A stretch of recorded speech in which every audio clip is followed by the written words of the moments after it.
मेरा नाम सोनिया है। मैं अभी 27 साल की हुई हूँ, लेकिन मेरा शरीर देखने में पूरी तरह से जवान औरत जैसा है। और मेरी शादी अभी 3 महीने पहले ही हुई है। हाइट 5.5 फीट से भी अधिक है और संतरों का साइज भी मस्त है। लेकिन अब ऐसा लगता है कि यह खूबसूरती अब मेरे किसी भी काम की नहीं है, क्योंकि मेरे पति की प्राइवेट जॉब दूसरे स्टेट में लगी हुई है। इसलिए वह शादी के बाद अभी तक घर नहीं आए हैं।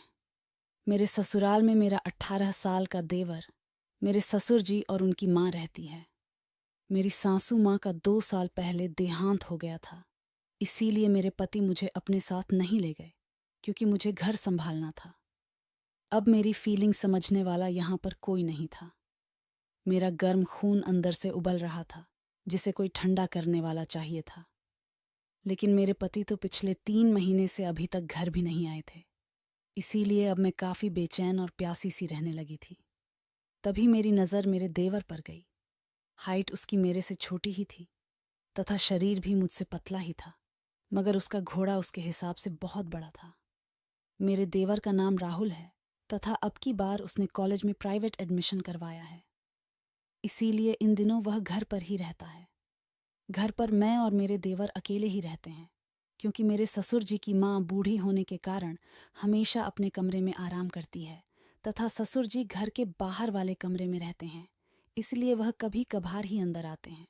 पहले मैं अपने देवर को वैसी नज़रों से नहीं देखती थी, लेकिन जिस दिन से मैंने राहुल के घोड़े को देखा, उस दिन से मेरी तो नज़रें ही बदल गईं। उस दिन राहुल को लगा कि घर में कोई नहीं है, इसलिए वह अपने कमरे में वीडियो देखता हुआ घोड़े से खेल रहा था। तभी अचानक मेरा वहां से गुजरना हुआ और मेरी नज़र खिड़की पर पड़ गई, क्योंकि अंदर से थोड़ी थोड़ी वीडियो की आवाज़ आ रही थी। जब मैंने खिड़की में से झांक कर देखा तो मेरे तो होश ही उड़ गए। पिछले 3 महीनों में मैंने पहली बार घोड़े के दर्शन किए थे। घोड़ा खड़ा था तथा राहुल उसे अपने हाथों से धीरे धीरे सहला रहा था। यह देखकर मेरा तो वहीं पानी छूट गया। बस उसी दिन से राहुल के घोड़े की सवारी करने को जी मचलने लगा। उस दिन मैंने अपने पति को भी फ़ोन किया कि अब आप आ जाइए, मुझसे अब और नहीं रहा जा रहा।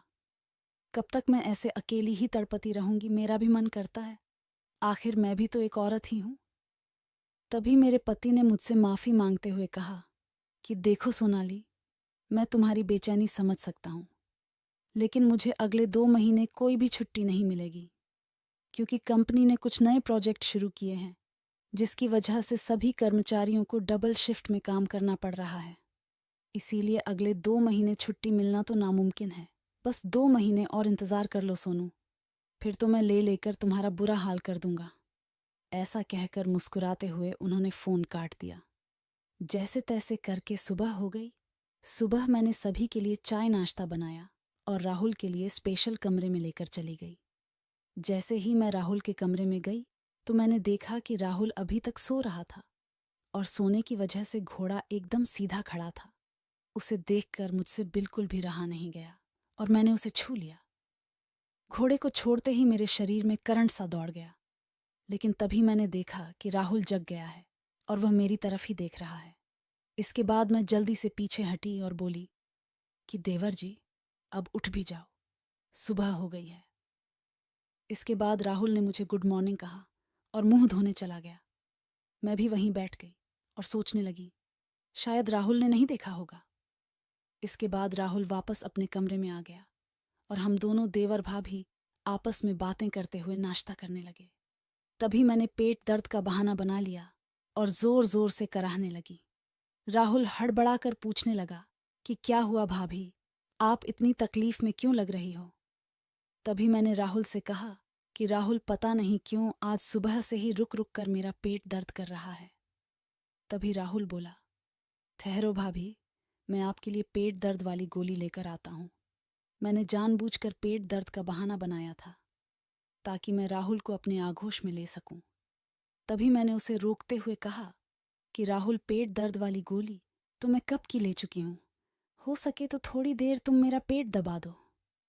राहुल पहले तो थोड़ा सा हिचकिचाया, लेकिन मेरे दर्द को देखकर वह बेड पर बैठा और पेट दबाने लगा। उसे समय मुझे बहुत अच्छा महसूस हो रहा था। राहुल की नजरें भी इधर उधर जा रही थी। तभी घर में ससुर जी के आने की आवाज़ सुनाई दी तो मैं राहुल को कहा कि चलो ठीक है राहुल, मैं खाना पकाती हूँ, आज तुम्हारे पिताजी को बाजार जाना है। इसके बाद मैं रसोई घर में चली गई तथा खाना बना दिया और ससुर जी तथा बूढ़ी सास को परोस दिया। मैं रसोई में राहुल के लिए रोटियां बना रही थी। तभी पीछे से राहुल रसोई में आ रहा था। मैंने उसे देखकर पहले से ही अपना पल्लू नीचे डाल दिया। जब राहुल की नज़र मुझ पर पड़ी तो वह मुझे देखता ही रह गया, क्योंकि मैं पूरी पसीने में भीगी हुई थी। राहुल को देखने का नाटक करते हुए मैंने नीचे झुकते हुए अपने पल्लू को उठाया तो राहुल को स्वर्ग के दर्शन भी करा दिए। तभी राहुल बोला, भाभी, अगर आप कहो तो मैं आपको पंखे से हवा दे दूं। तभी मैं राहुल की टांग खींचते हुए कहा कि आपकी भाभी इतनी परेशान है और आप अभी तक बातें ही बना रहे हैं। इसके बाद राहुल वहीं मेरे पास बैठकर पंखे से हवा झेलने लगा। तब तक मेरे ससुर जी बाजार जा चुके थे। मैं खड़ी खड़ी रोटियां बना रही थी तो मैंने जानबूझकर अपना पल्लू फिर से नीचे गिरा दिया और राहुल से बोली कि आज इसकी पिन नहीं मिली, इसलिए बार बार गिर रहा है, तुम जरा इसे सही करना। तभी राहुल बोला कि नहीं भाभी, मुझसे नहीं होगा, आप खुद कर लीजिए। तभी मैं बोली कि अरे मेरे हाथ आटे में है, इसीलिए कह रही हूं, नहीं तो मैं खुद कर लेती पागल। इसके बाद राहुल पल्लू ठीक करने लगा। पल्लू ठीक करते वक्त उसने अपनी नजरें ऊपर तक नहीं उठाई। राहुल बड़ा ही शरीफ लड़का था, इसीलिए कभी कभी तो मैं सोचती कि शायद मैं उसके साथ गलत कर रही हूं। लेकिन मेरे अंदर की भावनाएं इतनी तेज थीं कि मुझे कुछ सही गलत का पता नहीं लग रहा था। आज ससुर जी भी बाजार गए हुए थे तथा दोपहर में सासू माँ भी गोलियां लेकर सो जाती है, इसीलिए घर पर मेरे और मेरे देवर के अलावा कोई नहीं था। इसलिए आज मैंने मन में पक्का कर लिया था कि आज तो मैं राहुल के घोड़े की सवारी करके ही रहूंगी। लेकिन राहुल अभी भी मुझे वैसी नजरों से नहीं देख रहा था। आज सारा दिन मैं राहुल के आगे पीछे घूमती रही तथा उसे फंसाने की कोशिश करती रही, लेकिन राहुल का मन बस ऊपर नीचे होकर रह जाता। वह मुझसे ऐसी वैसी बातें करने से भी शर्माता था। शाम को हम दोनों बैठकर खाना खा रहे थे। तभी राहुल ने मुझे आखिरकार कह ही दिया कि भाभी, लगता है आजकल आपकी तबीयत थोड़ी सी ठीक नहीं है, इसीलिए आप कुछ दिन भैया के पास शहर ही चली जाइए, यहाँ पर मैं सब संभाल लूंगा। तभी मेरी आंखों में आंसू आ गए और मैंने राहुल से कहा कि बस करो, आप तो रहने ही दो। मैं पिछले 2-3 महीने से कितना परेशान हूँ, किसी को नहीं पता, ना तुम्हारे भैया को फिक्र है और ना ही तुम्हें। मुझे रोता देख राहुल मेरे आंसू पोंछने लगा। तभी मैं राहुल के गले लगकर सिसकने लगी।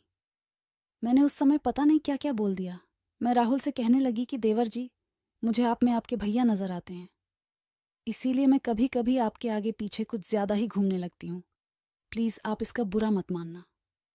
तभी राहुल मुझसे कहने लगा कि नहीं भाभी, आपकी बातों का भला मैं क्यों बुरा मानूंगा, आप जैसी भाभी तो किस्मत वालों को ही मिलती है। तभी मैंने राहुल का हाथ पकड़ लिया और उसे सहलाते हुए पूछने लगी कि तो आप मुझसे इतना दूर दूर क्यों भागते हैं? क्या मैं आपको अच्छी नहीं लगती, या मैं आपकी गर्लफ्रेंड जितनी सुंदर नहीं हूं?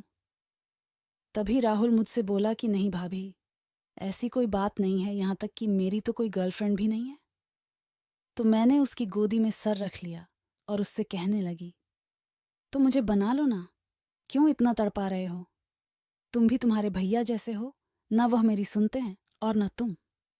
तभी राहुल बोला कि पर भाभी, आप तो मेरी भाभी हो और अपनी भाभी के साथ ऐसा वैसा करना तो गलत होता है।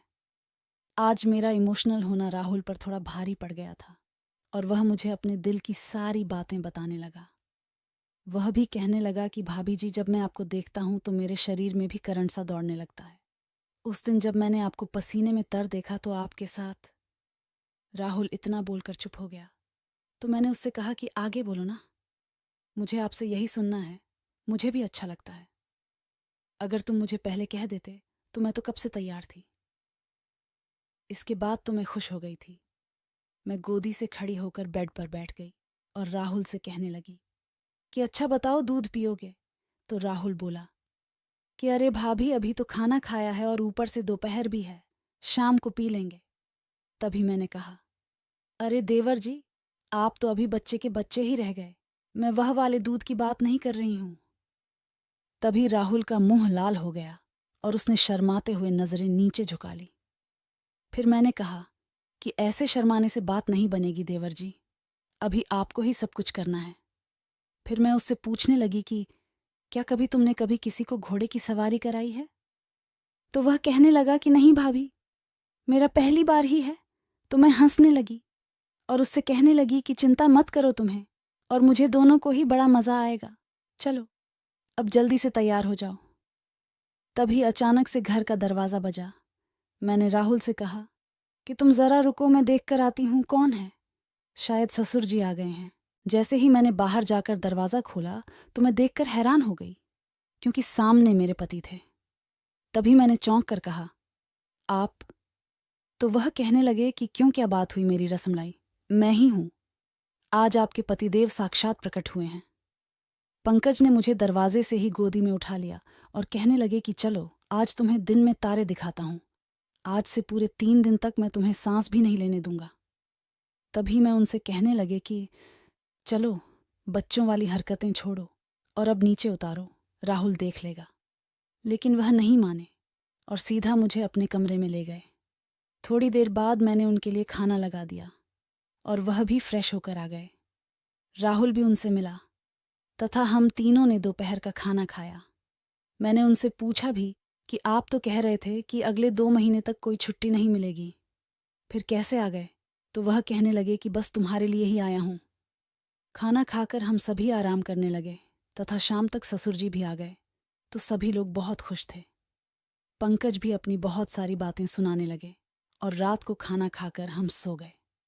मैंने उस रात पंकज से बहुत सारी बातें की तथा उसने भी बहुत बातें बताई, लेकिन वह दिन में थकने के कारण आधे घंटे ही ले पाए।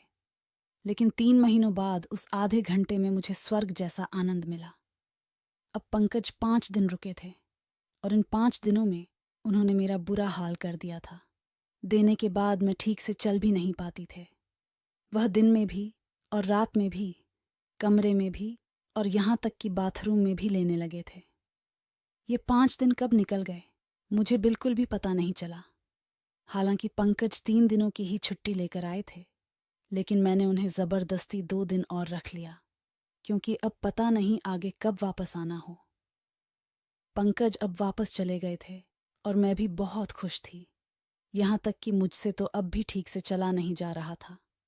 लेकिन इन 5 दिनों में मैं राहुल को तो भूल ही गई थी और मैंने उससे ज्यादा बात भी नहीं की। पंकज के आने के तीसरे दिन बाद से राहुल घर में नहीं दिखा।